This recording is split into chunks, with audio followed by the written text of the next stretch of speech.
Welcome back to free विद्या पाओ। आज है 8 जनवरी 2022 और 8 जनवरी 2022 से करंट अफेयर्स के जितने भी इम्पोर्टेंट क्वेश्चन बन सकते हैं वो हम सारे इस वीडियो में डिस्कस करेंगे। दोस्तों, ये करंट अफेयर्स का क्वेश्चन भारत के सभी कॉम्पिटिटिव एग्जाम्स के लिए बहुत ही इंपॉर्टेंट है। अगर दोस्तों आपको इस वीडियो का PDF चाहिए होगा, आप हमारे टेलीग्राम चैनल को ज्वाइन कर लीजिए और टेलीग्राम चैनल की लिंक आपको इस वीडियो के डिस्क्रिप्शन में मिल जाएगी। तो दोस्तों चलिए शुरू करते हैं ये आज का वीडियो। आज का सबसे पहला क्वेश्चन हमारा, हाल ही में संयुक्त राष्ट्र सुरक्षा परिषद UNSC ने कितने नए अस्थायी सदस्य को शामिल किया गया है? 2, 3, 4, 5। तो दोस्तों इसका सही आंसर क्या हो जाएगा? ऑप्शन डी, 5 देशों को शामिल किया गया है। दोस्तों, संयुक्त राष्ट्र महासभा के 75वें सत्र के दौरान शुक्रवार को अल्बानिया, ब्राज़ील, गैबोन, घाना और संयुक्त अरब अमीरात UAE को सुरक्षा परिषद के 5 नए अस्थायी सदस्य देशों के रूप में चुना गया है। नवनिर्वाचित सदस्य देश अपना कार्यकाल 1 जनवरी 2022 से शुरू करेंगे और उनके पास 31 दिसंबर 2023 तक का सुरक्षा परिषद की अस्थायी सदस्यता रहेगी। अगला क्वेश्चन हमारा, हाल ही में किस देश ने हाइपरसोनिक मिसाइल का सफल परीक्षण किया है? अमेरिका, उत्तर कोरिया, जापान या भारत? तो इसका सही आंसर हो जाएगा हमारा ऑप्शन बी, उत्तर कोरिया। उत्तर कोरिया ने आत्मरक्षा के लिए राष्ट्र की क्षमताओं को बढ़ाने के लिए हवासोंग 8 नामक एक नई हाइपरसोनिक मिसाइल का सफलतापूर्वक परीक्षण किया है। 5 साल की सैन्य विकास योजना में उत्तर कोरिया द्वारा निर्धारित 5 सबसे महत्वपूर्ण नई हथियार प्रणालियों में एक मिसाइल थी। 1 महीने में यह देश तीसरी मिसाइल का परीक्षण किया था। इससे पहले इसने एक नए प्रकार की क्रूज मिसाइल का परीक्षण किया था। साथ ही नई ट्रेन से लॉन्च की गई बैलिस्टिक मिसाइल प्रणाली का भी परीक्षण किया था। हाइपरसोनिक मिसाइलों बैलिस्टिक हथियार प्रणालियों की तुलना में कम ऊंचाई पर उड़ती है और ध्वनि की गति से 5 गुना अधिक गति प्राप्त करती है, जिससे विरोधियों को अवरोधन की क्षमता सीमित हो जाती है। अगला क्वेश्चन हमारा, हाल ही में केंद्रीय मंत्री डॉक्टर जितेंद्र सिंह ने किस शहर में भारत के पहले ओपन रॉक संग्रहालय का उद्घाटन किया है? हैदराबाद, सूरत, मुंबई या चेन्नई? तो दोस्तों इसका सही आंसर हो जाएगा ऑप्शन ए, हैदराबाद। केंद्रीय विज्ञान और प्रौद्योगिकी राज्य मंत्री डॉक्टर जितेंद्र सिंह ने हैदराबाद में भारत के पहले अद्वितीय रॉक संग्रहालय का उद्घाटन किया। लोगों को कई कम ज्ञात तथ्यों के बारे में शिक्षित करने के उद्देश्य से ओपन रॉक संग्रहालय की स्थापना की गई। यह भारत के विभिन्न हिस्सों में लगभग 35 विभिन्न प्रकार की चट्टानों को प्रदर्शित करता है, जिनकी उम्र पृथ्वी के इतिहास के लगभग 3.3 बिलियन वर्ष से लेकर 55 बिलियन वर्ष तक है। आंध्र प्रदेश के दोस्तों मुख्यमंत्री कौन है? YS जगनमोहन रेड्डी। दोस्तों राज्यपाल कौन है? विश्वभूषण हरिचंदन। अगला क्वेश्चन हमारा, हाल ही में किस देश ने फेसबुक और गूगल को लोगों की ऑनलाइन जासूसी करने के मामले में 1768 करोड़ रुपए का जुर्माना लगा दिया है? जर्मनी, भारत, सिंगापुर या फ्रांस? तो दोस्तों इसका सही आंसर क्या हो जाएगा? Option D, France. फ्रांस में नियामकों कुकीज़ के उपयोग पर फेसबुक और गूगल पर 237 मिलियन अमेरिकी डॉलर 210 मिलियन यूरो का भारी जुर्माना लगाया। फेसबुक पर 60 मिलियन यूरो का जुर्माना लगाया। गूगल पर लगाया गया 150 यूरो का जुर्माना फ्रांस के राष्ट्रीय सूचना प्रौद्योगिकी और स्वतंत्रता आयोग CNIL द्वारा रिकॉर्ड किया गया था, जो दिसंबर 20 में कंपनी के खिलाफ कुकी से संबंधित 100 मिलियन यूरो की पिछली जुर्माना राशि को पार कर गया था। दोस्तों फ्रांस की राजधानी कहाँ है? पेरिस। मुद्रा क्या है? यूरो। फ्रांस के प्रधानमंत्री क्या है? Jean Castex. राष्ट्रपति कौन है? Emmanuel Macron. अगला क्वेश्चन हमारा, हाल ही में अमेरिकी नौसेना के इतिहास में अमेरिकी परमाणु वाहक की कमान संभालने वाली पहली महिला कौन बनी?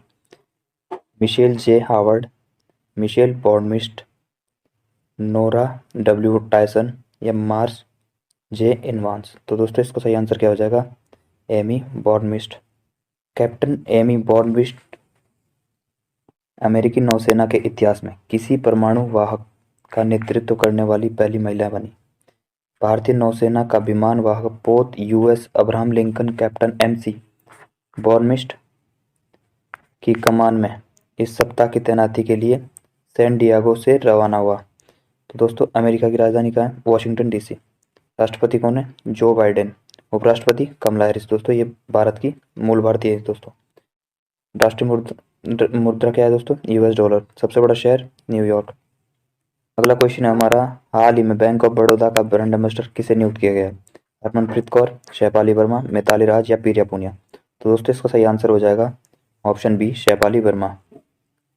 अगला क्वेश्चन हमारा, हाल ही में विश्व युद्ध अनाथ दिवस कब मनाया गया? 4 जनवरी, 5 जनवरी, 6 जनवरी, 7 जनवरी? तो दोस्तों इसका सही आंसर हो जाएगा ऑप्शन सी, 6 जनवरी। नेक्स्ट क्वेश्चन है हमारा, हाल ही में किस राज्य सरकार ने मंगलौर में राज्य का पहला एलएनजी टर्मिनल स्थापित करने के लिए समझौता ज्ञापन पर हस्ताक्षर किए हैं? महाराष्ट्र सरकार ने, गुजरात सरकार ने, कर्नाटक सरकार ने या केरल सरकार ने? तो दोस्तों इसका ऑप्शन सी सही हो जाएगा, कर्नाटक सरकार ने। कर्नाटक सरकार ने मंगलौर में राज्य का पहला तरलीकृत प्राकृतिक gas liquefied natural gas LNG terminal स्थापित करने के लिए सिंगापुर स्थित एलएनजी एयरलाइंस कंपनी के साथ एक समझौता ज्ञापन एमओयू पर हस्ताक्षर किए हैं। यह terminal New Mangalore port trust NMPT के सहयोग से स्थापित किया जाएगा। इस परियोजना हेतु राज्य सरकार ने 2250 करोड़ रुपए की राशि निवेश किया गया है। वर्तमान समय में महाराष्ट्र के दाभोल, गुजरात और चेन्नई में तरलीकृत प्राकृतिक गैस एलएनजी टर्मिनल सेवारत है। नेक्स्ट क्वेश्चन हमारा, हाल ही में मदर टेरेसा मेमोरियल अवार्ड 2021 किस देश को मिला? ग्रेट ब्रिटेन, कनाडा, ब्राजील या डेनमार्क? तो दोस्तों इसका ऑप्शन डी सही हो जाएगा, हमारा डेनमार्क को मिला है दोस्तों मदर टेरेसा मेमोरियल अवार्ड 2021 का। अगला क्वेश्चन हमारा, आर्थिक कार्यों के मंत्रिमंडलीय समिति CCEA के अनुसार राष्ट्रीय ग्रिड की कितनी गीगावाट बिजली की आपूर्ति की जाएगी? 500 गीगावाट, 50 गीगावाट, 20 गीगावाट या 15 गीगावाट? तो दोस्तों इसका सही आंसर क्या हो जाएगा? Option C, 20 gigawatt. आर्थिक कार्यों की मंत्रिमंडलीय समिति CCEA ने अक्षय ऊर्जा परियोजनाओं से बिजली की आपूर्ति के लिए पारेषण परियोजनाओं की स्थापना के दूसरे चरण में 12,301 करोड़ रुपए की मंजूरी दी है। ट्रांसमिशन कॉरिडोर द्वारा दूसरा चरण गुजरात, हिमाचल प्रदेश, कर्नाटक, केरल, राजस्थान, तमिलनाडु और उत्तर प्रदेश 7 राज्यों से राष्ट्रीय ग्रिड 20 गीगावाट की अक्षय ऊर्जा की आपूर्ति करेगा। जनवरी 2022 को केंद्रीय मंत्रिमंडल ने विभिन्न परियोजनाओं के तंत्रों पर काम करने के लिए नेपाल और किस अन्य देश के साथ समझौता ज्ञापन MOU की मंजूरी दी है? तुर्कमेनिस्तान, कजाकिस्तान, किर्गिस्तान या तजाकिस्तान? तो दोस्तों इसका सही आंसर क्या हो जाएगा? Option number A, Turkmenistan. केंद्रीय मंत्रिमंडल उत्तराखंड के धारचूला में महाकाली नदी पर पुल बनाने के लिए भारत और नेपाल के बीच समझौता ज्ञापन की मंजूरी देती है। मंत्रिमंडल ने आपदा प्रबंधन के क्षेत्र में सहयोग पर भारत और तुर्कमेनिस्तान के बीच एक समझौता ज्ञापन पर हस्ताक्षर करने की मंजूरी दी है। समझौता ज्ञापन एक ऐसी प्रणाली स्थापित करने का प्रयास करता है जिससे दोनों आपदा प्रबंधन तंत्र लाभान्वित होंगे। तो दोस्तों तुर्कमेनिस्तान के दोस्तों राष्ट्रपति कौन है? गुरबांगुली बर्दीमुगदेव। उसकी राजधानी कहाँ है दोस्तों तुर्कमेनिस्तान की? अशगाबाद। मुद्रा तुर्कमेनिस्तानी मानद। आधिकारिक भाषा तुर्कमैन। अगला क्वेश्चन है दोस्तों हमारा, जनवरी 2022 में मंत्रिमंडल ने सीमा शुल्क के मामलों में सहयोग और पारस्परिक सहायता पर भारत और किस अन्य देश के बीच समझौते पर हस्ताक्षर करने की मंजूरी दी है? Morocco, Spain, Italy, Belgium. तो दोस्तों इसका सही आंसर हो जाएगा स्पेन। मंत्रिमंडल ने भारत और स्पेन के बीच सीमा शुल्क मामलों के सहयोग और पारस्परिक सहायता पर एक समझौते पर हस्ताक्षर करने की मंजूरी दे दी है। यह सीमा शुल्क अपराधों की जांच के लिए उपलब्ध विश्वसनीय, त्वरित, किफायती जानकारी उपलब्ध कराने में मदद करेगा। यह दोनों देश सीमा शुल्क अधिकारियों के बीच सूचना साझा करने के लिए कानूनी ढांचा भी प्रदान करेगा। तो दोस्तों स्पेन की राजधानी क्या है? मैड्रिड। राजा कौन है दोस्तों? स्पेन के फेलिप छठवें। मुद्रा कौन सी दोस्तों? यूरो। प्रधानमंत्री Pedro Sanchez. Next question number, जनवरी 2022 में निम्नलिखित में से किस देश ने दक्षिण एशिया में द्वितीय विश्व युद्ध के रणनीतिक तेल टैंक फार्म संयुक्त रूप से पुनर्विकास के लिए भारत के साथ समझौते पर हस्ताक्षर किए हैं? म्यांमार, मालदीव, श्रीलंका, बांग्लादेश। तो दोस्तों इसका सही आंसर हो जाएगा ऑप्शन सी, श्रीलंका। श्रीलंका में त्रिंकोमाली के पूर्वी बंदरगाह जिले में रणनीतिक द्वितीय विश्व युद्ध के युग के तेल टैंक फार्म में संयुक्त रूप से पुनर्विकास के लिए भारत के साथ एक समझौते पर हस्ताक्षर किए हैं। 99 में से 95 टैंक अब भारत के नियंत्रण में होंगे, जो पहले भारत के नियंत्रण में थे। संयुक्त उद्यम 50 साल की लीज अवधि पर के लिए होगा। यह समझौता 2002 के समझौते के विस्तार में होगा। तो दोस्तों श्रीलंका की राजधानी कहाँ है? श्री जयवर्धनेपुरा। मुद्रा क्या है? श्रीलंकाई रुपया। प्रधानमंत्री कौन है? महिंदा राजपक्षे। राष्ट्रपति है दोस्तों गोटबाया राजपक्षे। नेक्स्ट क्वेश्चन दोस्तों हमारा, 2020 के बाद वैश्विक जैव विविधता ढांचे पर 2 दिवसीय दक्षिण एशियाई परामर्श बैठक निम्नलिखित में से किस स्थान पर आयोजित की जा रही है? ढाका, नई दिल्ली, काठमांडू, कोलंबो। तो दोस्तों इसका सही आंसर हो जाएगा हमारा ऑप्शन बी, नई दिल्ली। 2020 के बाद वैश्विक जैव विविधता ढांचे पर 2 दिवसीय दक्षिण एशियाई परामर्श बैठक 6 जनवरी 2022 को नई दिल्ली में शुरू हुई। बैठक में बांग्लादेश, भूटान, मालदीव, नेपाल, श्रीलंका और पाकिस्तान के प्रतिनिधियों ने भाग लिया है। बैठक की अध्यक्षता पर्यावरण, वन और जलवायु परिवर्तन मंत्री भूपेंद्र यादव ने की और जैविक विविधता अधिनियम के बारे में जानकारी दी। राजस्थान में ग्रामीण परिवारों के लिए जल जीवन मिशन के तहत केंद्र सरकार से कितनी राशि स्वीकृति की गई है? 1872.28 करोड़, 3872.28 करोड़, 5872.28 करोड़, 6872.28 करोड़। तो दोस्तों इसका सही आंसर कितना हो जाएगा? ऑप्शन डी सही हो जाएगा दोस्तों इसका। 6872 करोड़ की राशि की स्वीकृति की है दोस्तों। जल जीवन मिशन के तहत राजस्थान के लिए 6872.28 करोड़ रुपए की पेयजल आपूर्ति योजनाओं की मंजूरी दी है। 5 जनवरी 2022 को आयोजित राज्य स्तरीय योजना मंजूरी समिति SLSSC की बैठक में उन्हें मंजूरी दी गई थी। इन योजनाओं में 27 जिलों में फैले 3213 गाँवों में 6.56 लाख से अधिक ग्रामीण परिवारों को नल का पानी उपलब्ध होगा। दोस्तों राजस्थान का मुख्यमंत्री कौन है? अशोक गहलोत। राज्यपाल कलराज मिश्रा। नेक्स्ट क्वेश्चन हमारा, निम्नलिखित में से किस कंपनी ने green energy development corporation of Odisha limited GEDCOL के साथ साझेदारी की है? Energy development company limited, Sutlej जल विद्युत निगम लिमिटेड, उत्तर इलेक्ट्रिक पावर कंपनी या NHPC लिमिटेड। तो दोस्तों इसका सही आंसर हो जाएगा ऑप्शन डी, NHPC लिमिटेड।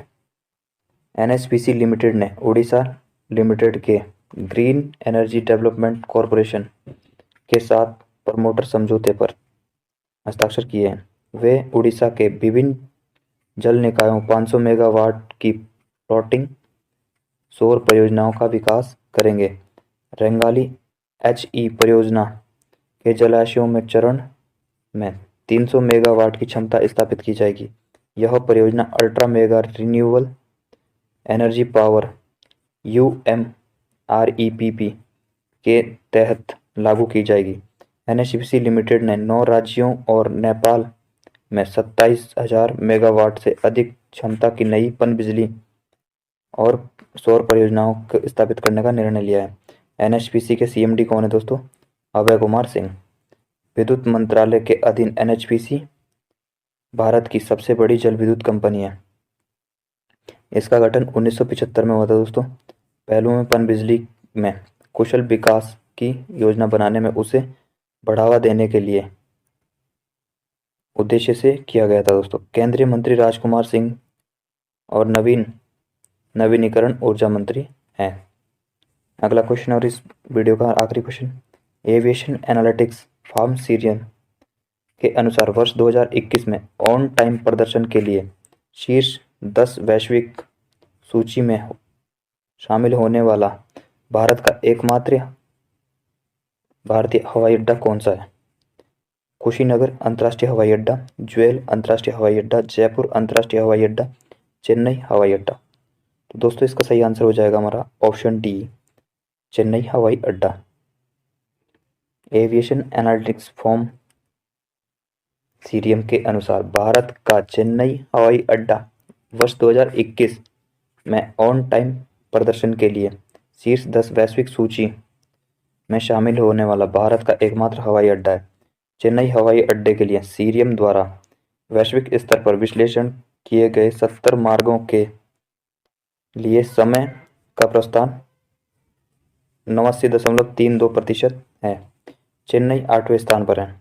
शीर्ष 3 हवाई अड्डे अमेरिका में मियामी हवाई अड्डा, जापान में फुकुओका हवाई अड्डा और हानेडा हवाई अड्डा है दोस्तों ये आज का वीडियो हमारा यहीं पे समाप्त होता है। अगर दोस्तों आपको ये वीडियो अच्छा लगे दोस्तों तो लाइक कर देना, शेयर कर देना और दोस्तों डेली करंट अफेयर्स के वीडियो देखने के लिए हमारे चैनल को सब्सक्राइब कर दीजिए। बगल में बेल आइकन को प्रेस कर दीजिए ताकि डेली नोटिफिकेशन आप तक पहुंच जाए। जय हिंद, जय भारत, जय उत्तराखंड।